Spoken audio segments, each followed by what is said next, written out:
Class 8th maths chapter 4 exercise 4.1 first question construct the following quadrilateral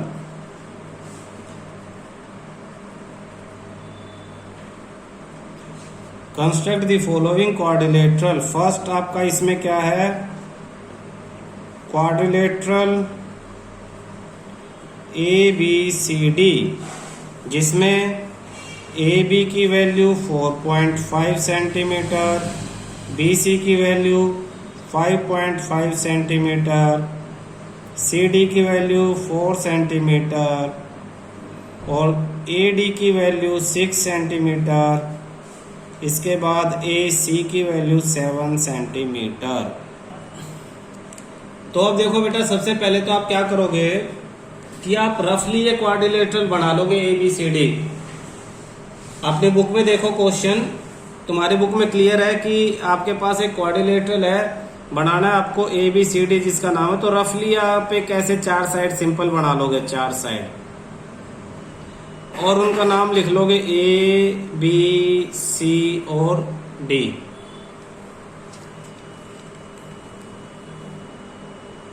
फिर क्या करोगे, जो वैल्यू यहां दे रखी है क्वेश्चन में, जैसे क्वेश्चन में दी है आपको ए बी 4.5 सेंटीमीटर, तो आप ए बी पे लिख लो 4.5, बी सी 5, बी सी पे लिख लो 5.5। ये रफ फिगर है, रफ।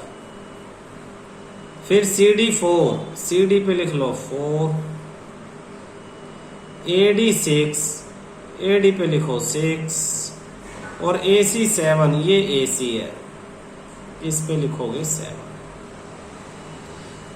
ये बनाने का क्या फायदा है, ये बनाने का ऐसा फायदा है बेटा कि आप इसके अकॉर्डिंग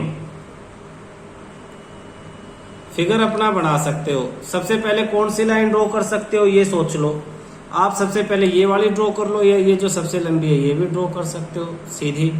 सपोज आप ए बी ड्रॉ कर लो, ए बी सबसे पहले, ए बी, ये फर्स्ट लाइन आप ए बी ड्रॉ कर लोगे नीचे, अभी बताऊंगा कैसे।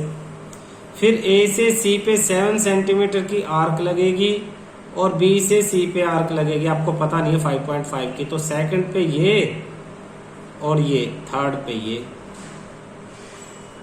फिर यहां से ये आर्क लगेगी डी की 6 सेंटीमीटर की, तो फोर्थ पे ये, और फिफ्थ पे यहां से आर्क लगेगी 4 सेंटीमीटर, फिफ्थ पे ये। 5 स्टेप में ये क्वेश्चन हो जाएगा। इन स्टेप को ही समझना, ये आप इसमें सीखोगे। तो फाइनल फेयर बनाते हैं हम, ध्यान से देखना, फेयर करेंगे।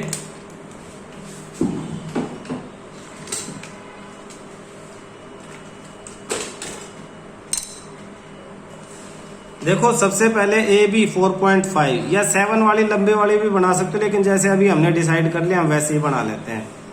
4.5 की लाइन कैसे ड्रॉ करेंगे उसके लिए भी मैं बता दूं। आप जीरो के सामने एक पॉइंट लगाओगे, जीरो के सामने, ये जीरो के सामने एक पॉइंट लगा दिया आपने इस तरह से, और बिल्कुल ऊपर देख के 4.5 के सामने एक पॉइंट बिल्कुल ऊपर से, और इन दोनों पॉइंट्स को ज्वाइन कर दिया, ये हो गया ज्वाइन। फिर नाम लिख दो इनका साथ में, ए बी। फिर हमें क्या करना था, ए से ये आर्क लगानी थी 7 सेंटीमीटर, तो हमें ये 7 सेंटीमीटर ओपन करना है। ओपन कैसे करेंगे, इसके भी रूल याद कर लो, अभी से कंस्ट्रक्शन के अच्छे रूल याद करोगे तो याद रहेगा। जीरो के सामने मैं इससे, ये पिन है ये वाला, इसकी पिन से जीरो के सामने एक निशान लगा दूंगा, दबा के पूरा पेपर में निशान एक। ऐसे ही 7 है तो 7 के सामने लगा दूंगा, ये 7 के सामने, तो स्केल 0 के सामने और 7 के सामने, फिर स्केल हटा लूंगा। ये देखो 2 निशान दिखाई दे रहे होंगे तुम्हें बहुत साफ साफ। तो एक निशान में ये रखूंगा, अब स्केल हिलने की दिक्कत नहीं है। दूसरे निशान में मैं पेंसिल एडजस्ट करूंगा, ये कर ली, और पेंसिल एडजस्ट करके मैं आर्क लगा के देखूंगा, वो आर्क इस निशान के ऊपर से जानी चाहिए टिक। तुम्हें फील होगा निशान के ऊपर से जाएगी, तो पेंसिल उसके अंदर गड्ढे में एक बार जाएगी फिर बाहर निकलेगी। यानी ये अब आपका एग्जैक्ट 7 है। इस 7 को कैसे करूंगा, ये जो पहले वाला निशान था इधर, तो इस पे भी मैंने नीचे ऐसे दबा के निशान लगा लेना कि यहाँ से जो भी आर्क लगेगी दोनों तरफ दबा के निशान ऐसे। फिर मैं यहाँ ये जो छेद है दबा के मैंने इंप्रेशन जो बनाया है इसमें इसको पॉइंटर को फिक्स करूंगा। बिल्कुल फिक्स हो गया। हल्के हाथ से ये एक आर्क लगा दी 7 सेंटीमीटर की। मुझे दूसरी तरफ कितने सेंटीमीटर की आर्क चाहिए, ये देखो 5.5 की चाहिए। तो 5.5 की आर्क मैं दोबारा बनाऊंगा। कैसे, सेम उसी मेथड से। ये जो जीरो वाला इंप्रेशन था, इस जीरो वाले इंप्रेशन को जीरो के सामने फिक्स कर लूंगा, कर लिया। और दूसरा इंप्रेशन लगाऊंगा 5.5 के सामने, ये लगा दिया ऐसे। तो अब मैं जीरो पे इसे रखूंगा और 5.5 जितना खोलूंगा, ये देखो इस छेद जितना, और आर्क लगा के यहीं देखूंगा छेद में से जा रही है, नहीं जा रही, मेरी बाहर से जा रही है थोड़ा सा और अंदर, अब नीचे से जा रही है थोड़ा सा ऊपर, अब सही जा रही है। तो ये सारे ध्यान रखने पड़ेंगे हमें। इसी तरह से यहाँ से ऐसे ये मैंने आर्क लगा दी। जहां पे ये दोनों आर्क एक दूसरे को कट कर रही है वो पॉइंट सी है, और बहुत ध्यान से मैं इन दोनों के इंटरसेक्शन पे इससे फिर ऐसे छेद बना दूंगा। ये मैंने इंप्रेशन डाल दिया, आपको पेपर पे दिखाई दे रहा है। क्यों डाल दिया, अब मुझे ये ए से और बी से कनेक्ट करना है। तो कनेक्ट करते हुए मैं ध्यान रखूंगा कि इस पॉइंट से और इस पॉइंट तक पेन को इस पॉइंट के अंदर डालूंगा पेंसिल को, और इस पॉइंट तक आके सीधा ये टिक वहां से निकल के इस छेद में सीधा इस इंप्रेशन में दबना चाहिए। हमें क्लियर होना चाहिए कि यहीं पे आया, इधर उधर नहीं। सिर्फ पॉइंट पेपर पे होता है तो इधर उधर चला जाता है। तो थोड़ा सा इंप्रेशन दबाओ बहुत बारीक, और उसे हिला हिला के बहुत ज्यादा थिक नहीं करना है। ऐसे ही दूसरी तरफ मुझे करना है, ये इंप्रेशन पे और ये इंप्रेशन पे। आगे जितनी एक्यूरेट आप ये चीजें सीखोगे ना बेटा, उतना ठीक रहेगा। ये तो अब ये मेरा ए है, ये मेरा था 4.5 सेंटीमीटर, ये मेरा था 5.5 सेंटीमीटर, और ये था 7 सेंटीमीटर। तो अब मुझे क्या चाहिए, अब मुझे डी चाहिए। मैंने बताया था फोर्थ पे ये आर्क लगेगी 6 सेंटीमीटर की, फिफ्थ पे ये आर्क लगेगी 4 सेंटीमीटर की। तो यहाँ से फिर 6 सेंटीमीटर के लिए हम मेजरमेंट कर लेंगे।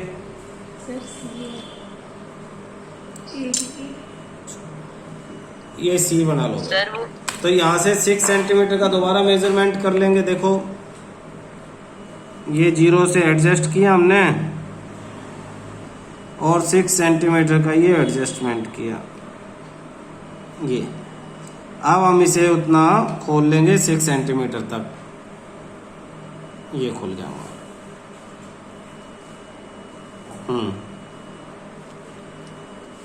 तो ए से 6 सेंटीमीटर की आर्क लगा दी। अब सी पे आ जाओ। सी से कितना चाहिए हमें, 4 सेंटीमीटर। तो 4 सेंटीमीटर के लिए अब वही मेहनत दोबारा, 4 के सामने हमने पॉइंटर लगा लिया, और अब यहां से लेके 4 तक हमने करके देखा।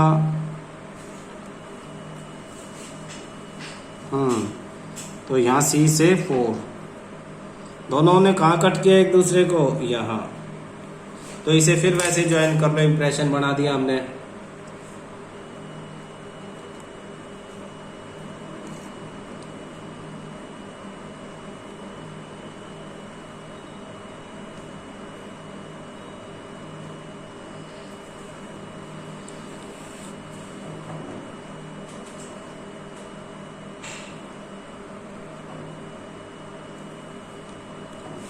तो ये आपका पॉइंट आ गया डी, ये आपका 4 सेंटीमीटर, और यहाँ आपका आ जाता है 6 सेंटीमीटर। तो इस तरह से आपका ये क्वाड्रिलेटरल ABCD कंप्लीट हो गया है। क्लियर है। इसके बाद मैं सारे फेयर नहीं बनाऊंगा, मैं तुम्हें ये स्टेप बताऊंगा। स्टेप यानी सबसे पहले ये रफ फिगर बनाना बताऊंगा, फिर बताऊंगा सबसे पहले आपको कौन सी लाइन ड्रॉ करनी है, फिर कौन सी आर्क कहाँ से लगानी है। वो जैसे ये 2 मैंने लिखा तो मैं एरो दे दूंगा कि A से 2, A से आर्क फ्रॉम A, या थ्योरी में हम स्टेप्स लिख सकते हैं उन चीजों को। ठीक है, तो थ्योरी में हम इन्हें लिखने की कोशिश करेंगे और आप फिर उनको देख के आप अपना फेयर फिगर मुझे बना के दिखाओगे। सेकंड पार्ट, क्वाड्रिलेटरल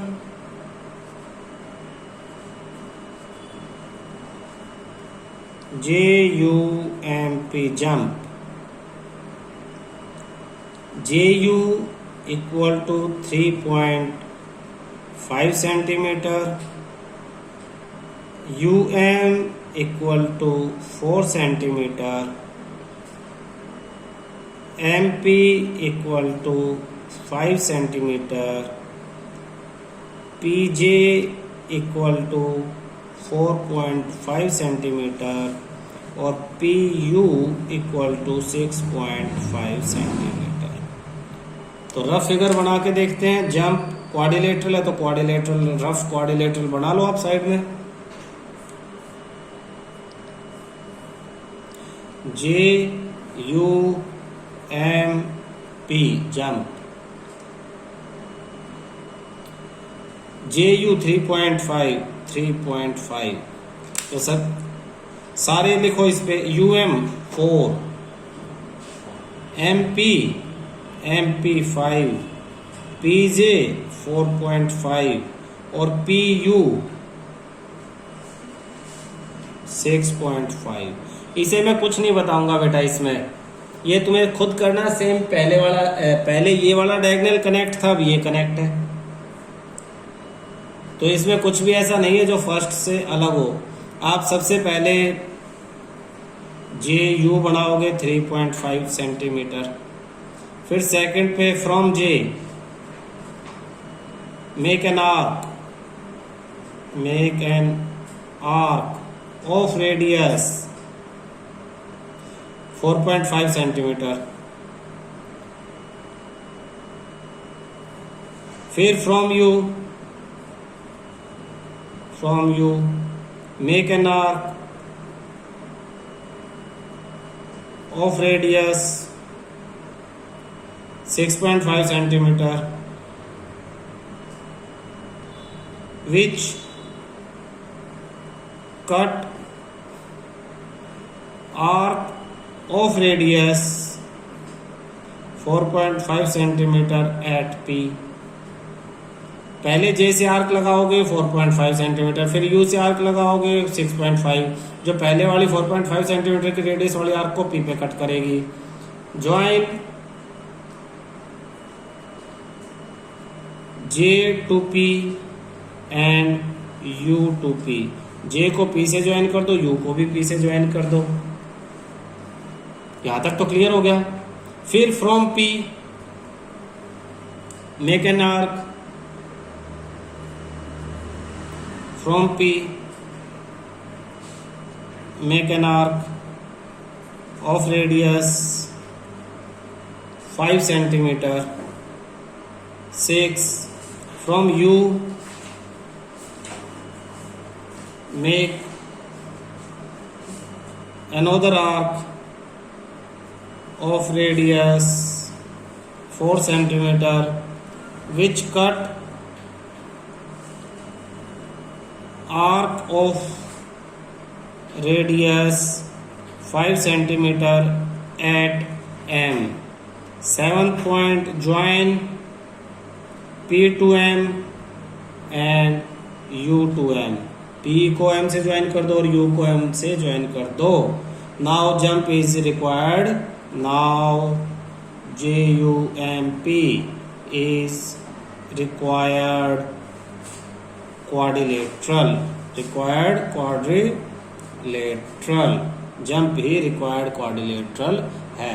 तो ये स्टेप्स आपको पता होनी चाहिए। ये कई बार एग्जाम में लिखने के लिए वो कह देते हैं, कई बार नहीं कहते, तो फिर भी आपको स्टेप सारी क्या होनी चाहिए, याद होनी चाहिए। इस तरह से होगा। अगर आपको स्टेप्स इस तरह से लिखनी आती होंगी तो आपको बनाने में भी कंफ्यूजन नहीं होगा, नए क्वेश्चंस को आराम से सीख पाओगे। थर्ड पार्ट,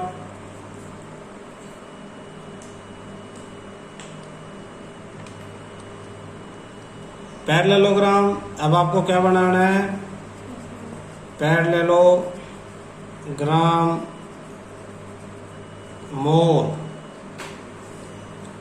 इसमें OR 6 centimetre, RE 4.5 centimetre, EO 7.5 centimetre, ये आपको साइड दे दी है। तो पैरेललोग्राम रफ बना लो साइड में।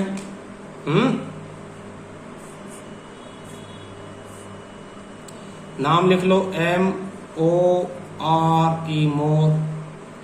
OR की वैल्यू लिख लो 6 centimetre, RE 4.5 centimetre, EO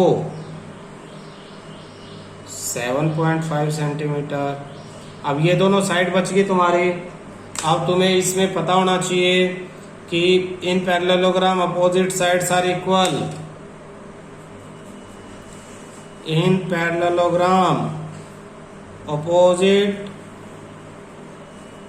sides are equal, therefore EM equal to RO, EM equal to OR equal to 6 centimetre. तो ये भी 6 सेंटीमीटर होगा।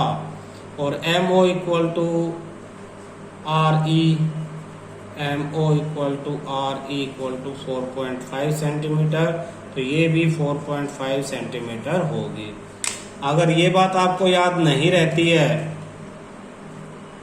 ये चीज आप याद नहीं रख पाते कि पैरेललोग्राम में अपोजिट साइड इक्वल होंगी और ये साइड अपने आप जितनी ये है उतनी ये आएगी, जितनी ये है उतनी ये आएगी, तो क्या होगा, आपको ये दो साइड पता ही नहीं होंगी और आपसे फिगर नहीं बन पाएगा। अब आपको सारे चारों साइड पता है, एक डायगोनल पता है, तो बिल्कुल ये तो एग्जाम्पल सेकंड जैसा हो गया, सेकंड वाले पार्ट की तरह से बिल्कुल उसी साइड वाला डायगोनल मालूम है, सिर्फ नाम ही बदल गया है, जंप से मोर हो गया। क्लियर? रोम्बस बेस्ट, आपको रोम्बस बनाना है। BE आपको दे दिया 4.5 सेंटीमीटर और ET आपको दिया 6 सेंटीमीटर।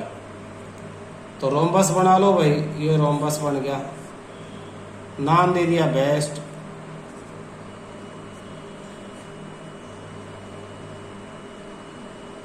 PE 4.5 centimetre, ET